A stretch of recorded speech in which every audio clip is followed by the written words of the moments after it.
आज आप लोगों को एक नया चैप्टर पढ़ना है, कार्बोक्सिलिक अम्ल। कार्बोक्सिलिक अम्ल के बारे में जानना है। कार्बोक्सिलिक अम्ल कहते किसे हैं, कार्बोक्सिलिक अम्ल के बनाने के विधि। पहले तो कार्बोक्सिलिक अम्ल जानना है कि कार्बोक्सिलिक अम्ल कहते किसे हैं, कार्बोक्सिलिक अम्ल होता क्या है। दूसरा जानना है आपको संतृप्त मोनोकार्बोक्सिलिक अम्ल या वसा अम्ल। और तीसरा जानना है आप लोगों को, आज यहाँ तक पढ़ा पाएंगे। तीसरा जानना है आप लोगों को क्या, IUPAC, कार्बोक्सिलिक अम्लों के IUPAC। फिर उसके बाद पढ़ना है आप लोगों को कार्बोक्सिलिक अम्लों के बनाने की विधि, फिर उसकी फिजिकल प्रॉपर्टी, फिर उसकी केमिकल प्रॉपर्टी, तब जाकर के यूनिट समाप्त होगा। तो सबसे पहले हम जानते हैं कार्बोक्सिलिक अम्ल किसे कहा जाता है। कार्बोक्सिलिक अम्ल जानने के लिए आपको पता होना चाहिए, एक समूह होता है जिसे कार्बोक्सिल समूह बोला जाता है। क्या बोला जाता है, कार्बोक्सिल समूह बोला जाता है। कार्बोक्सिल समूह की बात करते हैं तो COOH को कौन सा समूह कहते हैं, कार्बोक्सिल समूह कहा जाता है। कार्बोक्सिल समूह का और विस्तार करते हैं तो क्या बन जाता है, C bond O, C double bond O, bond O bond H। ये इसका विस्तार होता है, इसकी बॉन्डिंग होती है। कार्बन के साथ में ऑक्सीजन जुड़ा होता है और इस कार्बन के साथ में ऑक्सीजन, इस कार्बन के साथ, इस ऑक्सीजन के साथ में हाइड्रोजन जुड़ा होता है। तो इसे क्या बोलते हैं, कार्बोक्सिल ग्रुप बोला जाता है, कार्बोक्सिल समूह कहते हैं ये। और यदि कार्बोक्सिल समूह एल्किल ग्रुप के साथ जुड़ता है, हाइड्रोजन या एल्किल ग्रुप के साथ जुड़ जाता है। हमारी बात को समझिए, एल्किल ग्रुप किसे कहते हैं, हमने आप लोगों को बताया है। एल्किल ग्रुप क्या होता है, R होता है। R का मतलब क्या होता है, R का मतलब होता है मेथिल। फिर क्या हो सकता है, एथिल, C2H5। फिर क्या हो सकता है, C3H7 प्रोपिल। ये सभी क्या होते हैं, एल्किल ग्रुप होते हैं। एल्किल ग्रुप होते हैं, इस तरीके से एल्किल ग्रुप होते हैं, ethyl, methyl, propyl, butyl, pentyl, hexyl, है ना। तो जब कार्बोक्सिल समूह किसके साथ जुड़ जाता है, एल्किल समूह के साथ जुड़ जाता है, या किसके साथ जुड़ जाता है, हाइड्रोजन परमाणु के साथ जुड़ जाता है, तो संबंधित यौगिक क्या कहलाता है, आपका कार्बोक्सिलिक अम्ल कहलाता है। समझ पा रहे ना। जब कार्बोक्सिल समूह एल्किल ग्रुप के साथ जुड़ जाए या हाइड्रोजन परमाणु के साथ जुड़ जाता है तो संबंधित यौगिक क्या कहलाता है, आपका कार्बोक्सिलिक अम्ल कहलाता है। यदि हम बात करते हैं कि प्राथमिक सदस्य कार्बोक्सिल अम्ल का या कार्बोक्सिल श्रेणी का प्राथमिक सदस्य कौन सा है, तो आपका है HCOOH। नाम क्या होगा इसका, फार्मिक अम्ल। क्या नाम होगा, फार्मिक अम्ल। प्राथमिक सदस्य कौन सा होता है इसका, फार्मिक अम्ल होता है। ये बात करते हैं द्वितीयक सदस्य, तो द्वितीयक सदस्य के रूप में क्या उपस्थित होता है, R के स्थान पर मेथिल लगा दिया जाए, CH3COOH हो जाएगा एस्टिक अम्ल।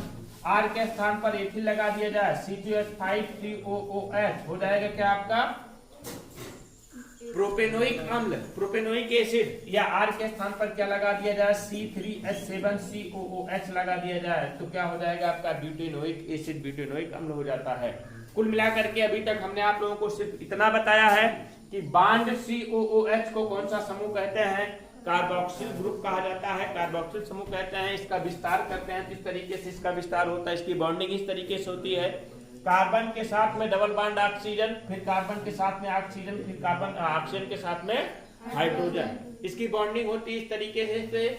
यदि कार्बोक्सिल समूह एल्किल समूह के साथ या हाइड्रोजन परमाणु के साथ जुड़ जाता है तो संबंधित यौगिक क्या कहलाता है, आपका कार्बोक्सिलिक अम्ल कहलाता है। क्या कहलाता है, कार्बोक्सिलिक अम्ल कहलाता है। एल्किल समूह के बारे में हमने बताया आप लोगों को, जब एल्केनों में से एक हाइड्रोजन परमाणु हटा दिया जाता है तो जो समूह प्राप्त होता है उसे क्या कहते हैं, हम एल्किल समूह कहते हैं। जब एल्केनों में से एक हाइड्रोजन हटा दिया जाता है तो जो संबंधित यौगिक प्राप्त होता है उसे संबंधित समूह प्राप्त होता है, क्रियात्मक समूह प्राप्त होता है, उसे एल्किल ग्रुप बोला जाता है। जैसे मेथिल, एथिल, प्रोपिल, इस तरीके से। समझ पा रहे हैं ना। अब देखिए COH के साथ में हम R लगा दिए या H लगा दिए, संबंधित यौगिक कार्बोक्सिलिक अम्ल कहलाया। R के स्थान पर हमने मेथिल लगा दिया तो CH3COH, एस्टिक अम्ल C2H5COH, प्रोपेनोइक अम्ल C3H7COH, ब्यूटेनोइक एसिड प्राप्त हुआ। ये बात करते हैं कार्बोक्सिलिक अम्ल की प्राथमिक सदस्य की, तो कार्बोक्सिलिक श्रेणी का प्राथमिक सदस्य कौन सा होता है, HCOH होता है। मतलब कि जब कार्बोक्सिल समूह के साथ क्या लग जाता है, हाइड्रोजन जुड़ जाता है, तो उसे क्या बोलते हैं, फार्मिक अम्ल बोला जाता है। कार्बोक्सिल श्रेणी का प्राथमिक सदस्य है। एक बात और बताएं, ये जरूरी नहीं है कि सिर्फ किसी भी यौगिक में एक ही कार्बोक्सिलिक अम्ल जुड़ा हो। जब एक कार्बोक्सिलिक समूह जुड़ा होता है तो उसे बोला जाता है क्या, मोनोकार्बोक्सिलिक अम्ल। जैसे ये क्या है, ये मोनोकार्बोक्सिलिक अम्ल श्रेणी का सदस्य है। सब मोनो कार्बोक्सिलिक अम्ल, ये सभी क्या है आपके मोनोकार्बोक्सिलिक अम्ल है। लेकिन कभी कभी होता क्या है कि कार्बोक्सिल के दो ग्रुप जुड़ जाते हैं, कार्बोक्सिल समूह के दो ग्रुप जुड़ जाते हैं। जैसे सक्सनिक अम्ल की बात करते हैं, जिसका स्ट्रक्चर इस तरीके से होता है, CH2 COOH bond CH2 bond COOH। ये क्या है आपका सक्सनिक अम्ल। सक्सनिक अम्ल नाम तो इसका सक्सनिक अम्ल है, लेकिन मैं सीरीज की बात करता हूं तो किस सीरीज की श्रेणी, किस सीरीज का है, ये किस श्रेणी का है। कार्बोक्सिलिक अम्ल के कितने सदस्य, कितने ग्रुप लगे हुए हैं, 2 लगे हुए हैं। तो इसे बोला क्या जाएगा, डाई कार्बोक्सिलिक अम्ल बोलेंगे। क्या बोलेंगे हम, डाई कार्बोक्सिलिक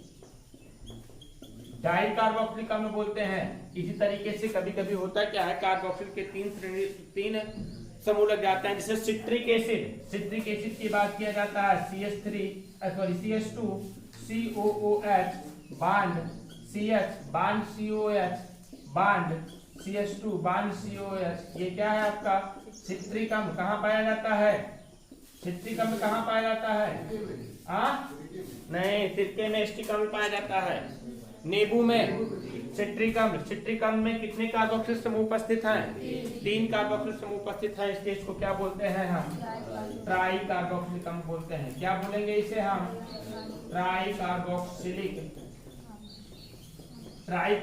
अम्ल बोलते हैं। कुल मिलाकर के आप लोगों की जानकारी में इतना रखिए, सिर्फ इतना जानिए, यदि जिस किसी यौगिक में कार्बोक्सिल के एक समूह जुड़े होते हैं, कार्बोक्सिल के एक समूह जुड़े होते हैं, तो उसे क्या बोला जाता है, मोनोकार्बोक्सिलिक अम्ल बोला जाता है। जैसे आपका एसिटिक अम्ल हुआ, एथेनोइक अम्ल हुआ, प्रोपेनोइक अम्ल हुआ, ब्यूटेनोइक अम्ल हुआ, ये सभी क्या है, मोनोकार्बोक्सिलिक अम्ल के सदस्य हैं, मोनोकार्बोक्सिलिक अम्ल के सदस्य हैं। और जब कभी भी कार्बोक्सिल के 2 ग्रुप जुड़े होते हैं, कार्बोक्सिल के 2 समूह जुड़े होते हैं, तो उसे क्या बोला जाता है, डाई कार्बोक्सिलिक अम्ल। डाई कार्बोक्सिलिक अम्ल क्यों कहते हैं, क्योंकि इसमें कार्बोक्सिल के कितने ग्रुप जुड़े हुए हैं, 2 ग्रुप जुड़े हुए हैं, इसलिए इसको डाई कार्बोक्सिलिक अम्ल बोला जाता है। जैसे आपका एक यौगिक है, कौन सा, सक्सनिक अम्ल में क्या है, कार्बोक्सिल के कितने ग्रुप जुड़े हुए हैं, 2 ग्रुप जुड़े हुए हैं, इसलिए इसको बोला जाता है डाई कार्बोक्सिलिक अम्ल। तीसरा होता है आपका कौन सा, कार्बोक्सिल के कितने सदस्य जुड़े होते, कार्बोक्सिल के यदि कितने समूह जुड़े होते हैं, 3 समूह जुड़े होते हैं, 3 समूह जुड़े होते हैं, तो इसे क्या कहा जाता है,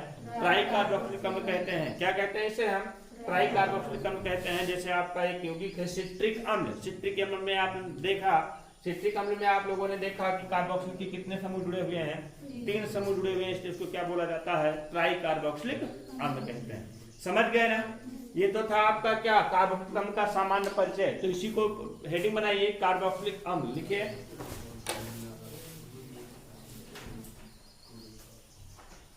लिखिए,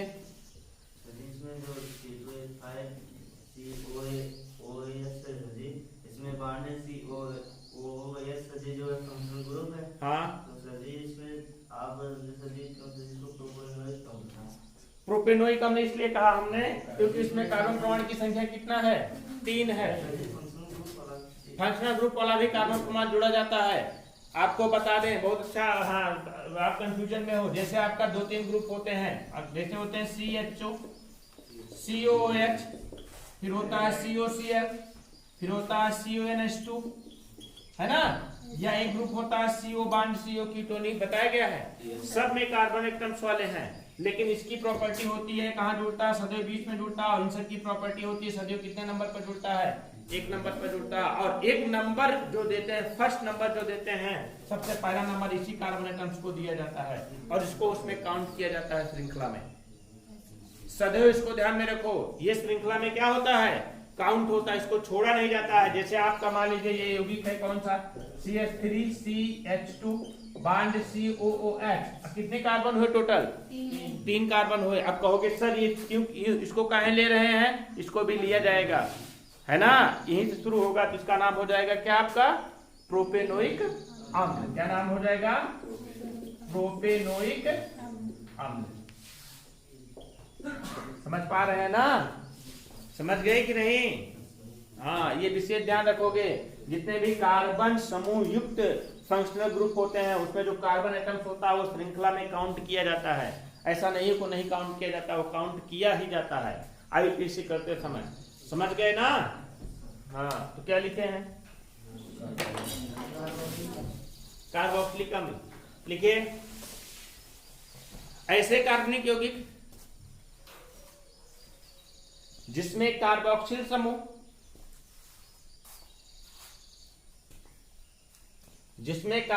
समूह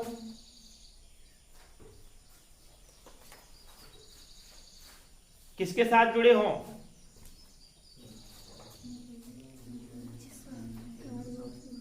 एल्किल समूह या हाइड्रोजन परमाणु के साथ जुड़े होते हैं। एल्किल समूह या हाइड्रोजन परमाणु के साथ जुड़े होते हैं तो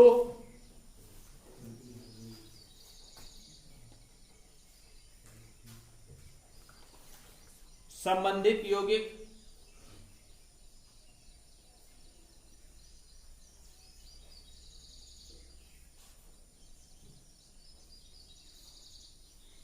क्या कहलाता है?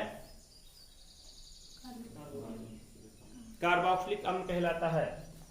संबंधित यौगिक कार्बोक्सिलिक अम्ल कहलाता है।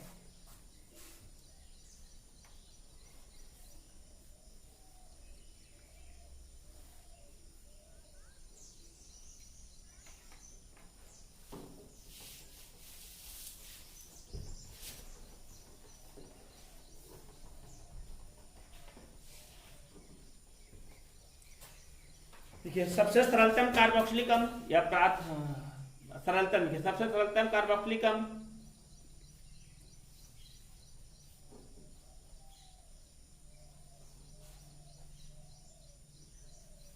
HCOOH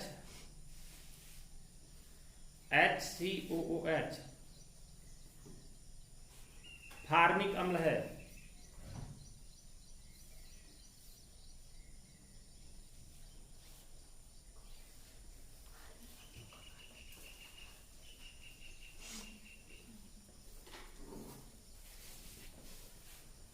और अभी हमने बताया कार्बोक्सिलिक अम्लों की संख्या के आधार पर उसे किसमें विभाजित किया जा सकता है? मोनो कार्बोक्सिलिक अम्ल, डाई कार्बोक्सिलिक अम्ल और लिखिए कार्बोक्सिलिक अम्लों की संख्या के आधार पर, कार्बोक्सिल समूह की संख्या के आधार पर, कार्बोक्सिल समूह की संख्या के आधार पर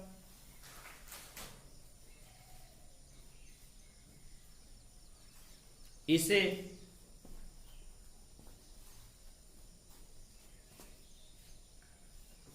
मोनो कार्बोक्सिलिक अम्ल,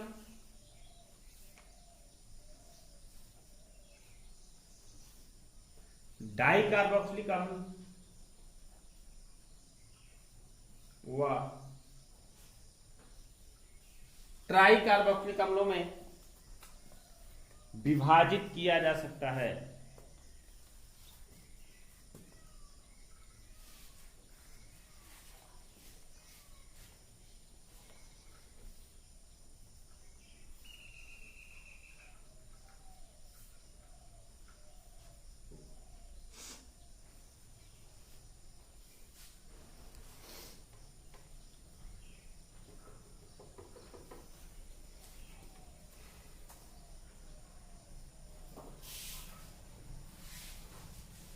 इसको नोट कर लीजिए।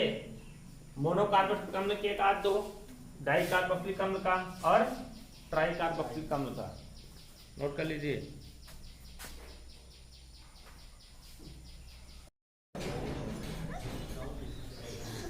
संतृप्त मोनो कार्बोक्सिलिक अम्ल, मोनो कार्बोक्सिलिक अम्ल किसे कहा जाता है? हमने अभी भी बताया कि ऐसे कार्बोक्सिलिक अम्ल जिसमें कार्बोक्सिल के कितने समूह उपस्थित होते हैं? एक समूह उपस्थित होते हैं। कार्बोक्सिल के एक समूह उपस्थित होते हैं, उसे मोनो कार्बोक्सिलिक अम्ल कहा जाता है। जैसे हमने बताया था आपको HCOOH, या हमने बताया आपको CH3COOH या C2H5COOH। ये सभी क्या है? मोनो कार्बोक्सिलिक अम्ल है। इनमें कार्बोक्सिल के कितने समूह उपस्थित हैं? एक समूह उपस्थित है। आपको बता दें, संतृप्त मोनो कार्बोक्सिलिक अम्ल या एलिफैटिक संतृप्त मोनो कार्बोक्सिलिक अम्ल को वसीय अम्ल भी कहा जाता है। ध्यान से समझिए हमारी बात को। हमारी बात को ध्यान से समझिए कि संतृप्त एलिफैटिक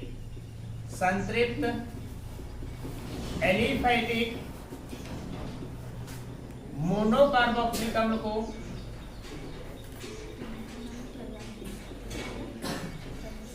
संतृप्त एलिफैटिक मोनोकार्बोक्सिलिक अम्ल क्या कहलाते हैं? वसीय अम्ल कहलाते हैं। ध्यान से समझिए क्यों कहलाते हैं वसीय अम्ल? वसीय अम्ल कहलाते हैं। क्यों कहलाते हैं वसीय अम्ल? क्योंकि इसका उच्चतम सदस्य का मतलब जिसमें कार्बन परमाणु की संख्या 15 के आसपास हो या 15 से अधिक हो। जैसे उच्चतम सदस्य के अंतर्गत होता है पामिटिक अम्ल C15H31COOH, इसे बोला जाता है क्या? आपका पामिटिक अम्ल। क्या कहते हैं? पामिटिक अम्ल उच्चतम सदस्य है। और अगला देखिए, जैसे एक सदस्य आपका है एस्टेरिक अम्ल। एस्टेरिक अम्ल की बात करते हैं C17H35COOH। क्या नाम है इसका? एस्टेरिक अम्ल। एस्टेरिक अम्ल ये क्या है? कार्बोक्सिलिक अम्ल का कौन सा सदस्य है? उच्चतम सदस्य है। ये सभी कहां से प्राप्त किए जाते हैं? वसा से प्राप्त किए जाते हैं। हमारी बात को ध्यान से समझिएगा। जैसे पामिटिक अम्ल है, एस्टेरिक अम्ल है, ये सभी किससे प्राप्त किए जाते हैं? वसा से, फैट से प्राप्त होते हैं। वसा से प्राप्त होते हैं। इसलिए मोनोकार्बोक्सिलिक अम्ल के सदस्यों को क्या कहा जाता है? उच्चतम सदस्यों को क्या कहा जाता है? वसीय अम्ल भी कहा जाता है। वसीय अम्ल कहने का कारण, अगर कहीं भी लिखा गया है कि वसीय अम्ल, तो वसीय अम्ल का मतलब आप सीधा सीधा समझिएगा कि कौन सा ग्रुप जुड़ा होगा? COOH जुड़ा होगा। वो भी कितने जुड़े होंगे? एक जुड़े होंगे। कितने जुड़े होंगे? एक जुड़े होंगे। तो कुल मिलाकर के इतना जानिए कि जब जिस कार्बनिक यौगिक में COH कार्बोक्सिल के कितने समूह जुड़े होते हैं? एक समूह जुड़ा होता है, जिसे क्या बोला जाता है? मोनोकार्बोक्सिलिक अम्ल बोला जाता है। संतृप्त मोनोकार्बोक्सिलिक अम्ल बोला जाता है। कह सकते हैं कि संतृप्त एलिफैटिक मोनोकार्बोक्सिलिक अम्ल, संतृप्त एलिफैटिक मोनोकार्बोक्सिलिक अम्ल वसीय अम्ल कहलाते हैं। देखिए, संतृप्त एलिफैटिक मोनोकार्बोक्सिलिक अम्ल मतलब कि एल्किल ग्रुप के साथ जुड़ा हो और संतृप्त हो, उसके साथ साथ में क्या हो? उच्च सदस्य हो। उच्च सदस्य जैसे पामिटिक अम्ल, एस्टेरिक अम्ल, ये सभी वसीय अम्ल कहलाते हैं। क्यों कहलाते हैं वसीय अम्ल? क्योंकि इनको कहां से प्राप्त किया जाता है? वसा से प्राप्त किया जाता है। इसलिए इसको क्या बोला जाता है? वसीय अम्ल बोला जाता है। समझ गए कि नहीं? तो लिखिए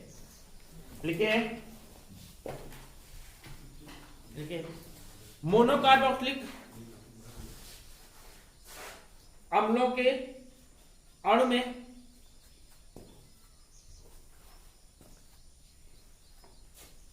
मोनोकार्बोक्सिलिक अम्लों के अणु में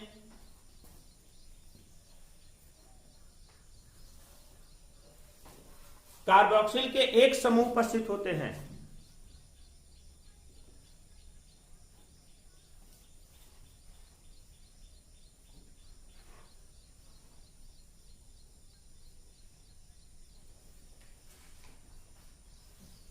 कार्बोक्सिल के एक समूह उपस्थित होते हैं। लिखिए, संतृप्त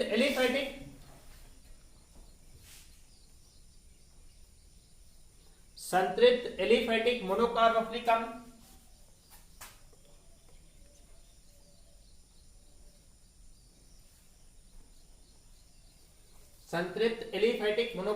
अम्ल वसीय अम्ल कहलाते हैं।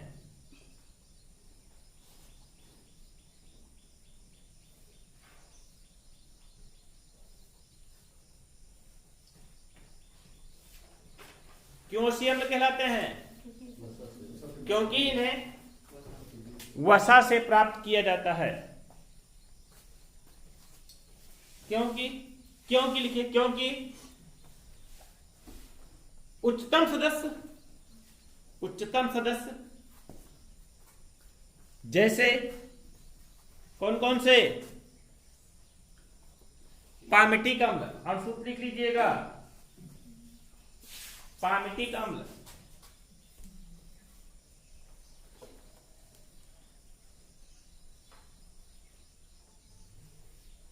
दूसरा एस्टेरिक अम्ल, एस्टेरिक अम्ल कहां से प्राप्त किए जाते हैं? वसा से प्राप्त किए जाते हैं।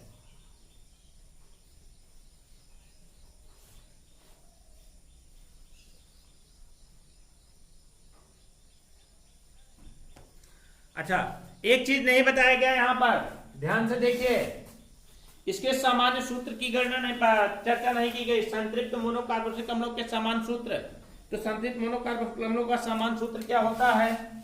CnH2nO2 ये होता है, या कह सकते हैं क्या, CnH2n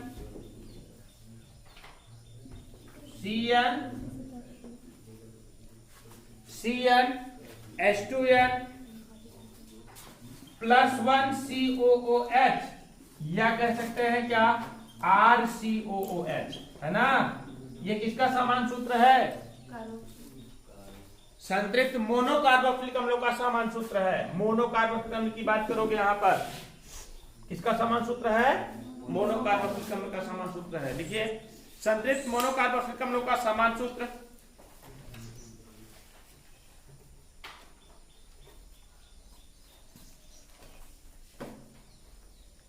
CnH2nO2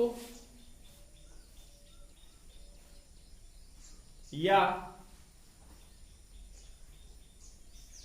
CnH2n+1 COOH, CnH2n+1 COOH या RCOH होता है, RCOH होता है।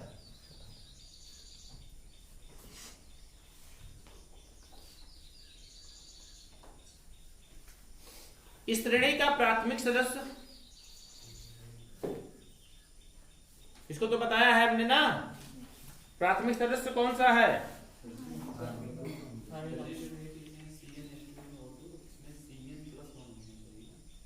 कहां पर? कहां पर? हाँ, क्या होना चाहिए? CN यहाँ पर नहीं, ये सही है, किसी का भी रखो और सूत्र बताएगा डायरेक्ट। अगर मैं इसका रखता हूं, कार्बन परमाणु की संख्या कितनी है यहाँ पर? बोलो, 2 1 3 लिख दो, 3 और 2 × 3 और फिर O2 तो रहेगा तो कितना हो जाएगा? देखिए, C3H6O2, देखो है कि नहीं? C3H6O2 समझ पा रहे हैं कि नहीं?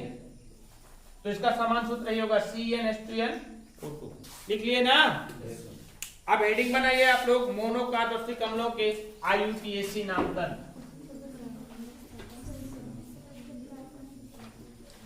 मोनोकार्बोक्सिलिक अम्लों के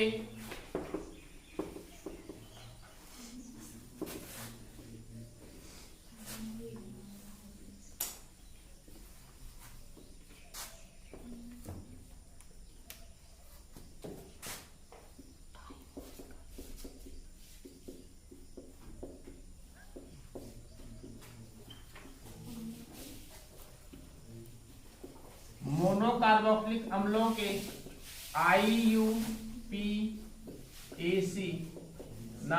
नामनक्लेचर ऑफ मोनोकार्बोक्सिलिक एसिड, IUPAC। देखिए, IUPAC नामकरण करने में क्या किया जाता है? संगत एल्केन के अंत में क्या जोड़ दिया जाता है? ओइक अम्ल। एल्केन प्लस क्या जोड़ देते हैं? ओइक अम्ल। क्या हो जाता है आपका? एल्केनोइक अम्ल। एल्केनोइक अम्ल हो जाता है। जैसे देखिए, मैं बात करता हूं HCOOH की, इसका कितने कार्बन हैं? एक कार्बन है। एक कार्बन के लिए संगत एल्केन क्या होगा? बोलो, मीथेन। और COH के लिए क्या बोलते हैं? ओइक अम्ल। क्या हो जाएगा आपका? मेथेनोइक अम्ल। समझ रहे हैं ना। एक यौगिक है ये, मान लीजिए CH3 bond CH2 bond CH2 bond COH, और यहीं पर लगा दिया गया है क्या, Cl। तो इसका IUPAC करना है, इसका क्या लग जाएगा, प्रीफिक्स, इसका क्या लग जाएगा, सफिक्स, क्योंकि इसका प्रीफिक्स होता है, हमेशा सफिक्स होता ही नहीं है। तो नंबरिंग हमें सदैव इधर से करना पड़ता है, 1 2 3 4। तो 3 क्लोरो, 3 नंबर पर क्लोरीन है तो क्या हो जाएगा 3 क्लोरो। फिर 4 कार्बन परमाणु के लिए क्या होता है, ब्यूटेन, और COH के लिए क्या जोड़ते हैं, वही कम, तो क्या हो जाएगा 3 क्लोरो ब्यूटेनोइक अम्ल। एक यौगिक और देखिए यहीं पर, शांत रहिए जी। एक यौगिक और देखिए यहीं पर, जैसे एक यौगिक है आपका CH3 bond CH2 bond CH bond CH2 bond CH2 bond COOH, और यहाँ पर क्या है, ये आपका लग गया OH। अब बात किया जाए तो देखिए इसका सफिक्स भी होता है, इसका प्रीफिक्स भी होता है, इसका सफिक्स भी होता है, इसका प्रीफिक्स भी होता है। तो किसका सफिक्स लगेगा, किसका प्रीफिक्स, हमने बताया principal functional group. Principal functional group वो ग्रुप कहलाते हैं जो वरीयता क्रम की श्रेणी में ऊपर होते हैं। तो COH ऊपर होता है, ये प्रिंसिपल फंक्शनल ग्रुप है, उससे नीचे होता है OH, इसलिए इसका क्या लग जाएगा, सफिक्स। सफिक्स का मतलब कि संगत एल्केन के बाद, और इसका क्या लग जाएगा, प्रीफिक्स। इसका प्रीफिक्स क्या होता है, हाइड्रॉक्सी। प्रीफिक्स का मतलब पूर्वलग्न, OH का पूर्वलग्न क्या होता है, हाइड्रॉक्सी, और COH का अनुलग्न क्या होता है, ओइक अम्ल। तो कितना नंबर हो जाएगा, 1 2 3 4 5 6। इसका नाम क्या हो जाएगा, 4 हाइड्रॉक्सी, 4 हाइड्रॉक्सी, फिर हेक्सेनोइक अम्ल, 4 हाइड्रॉक्सी हेक्सेनोइक अम्ल। समझ गए ना। अब देखिए 2-3 कंपाउंड में दे रहा हूं, उसके बारे में थोड़ा सा विचार करिएगा, डाई कार्बोक्सिलिक अम्लों के बारे में। जैसे आपका है CH2 COOH bond CH2 COOH, इसका तो सामान्य नाम हमने बता दिया है। IUPAC नाम क्या होगा इसका, कर सकते हो, क्या नाम हो जाएगा इसका IUPAC, बताइए इसका IUPAC क्या हो जाएगा,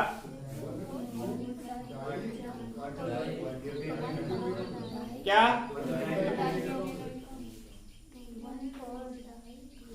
हाँ नंबरिंग करेंगे इधर से 1 2 3 4, 1 नंबर पर है, 4 नंबर पर है ना। तो हो जाएगा क्या नाम इसका, 1,4 डाई ब्यूटेनोइक अम्ल, है ना।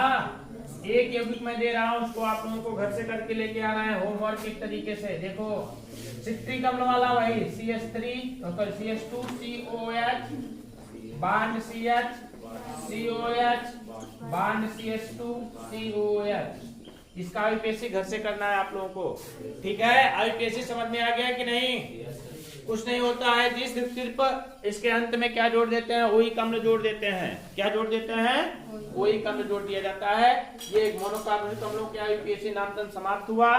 कल हम पढ़ाएंगे आप लोगों को मोनोकार्बोक्सिलिक अम्लों के बनाने की सामान्य विधियां, मोनोकार्बोनिक अम्लों को कैसे बनाया जाता है, इसको नोट कर लीजिए आप लोग।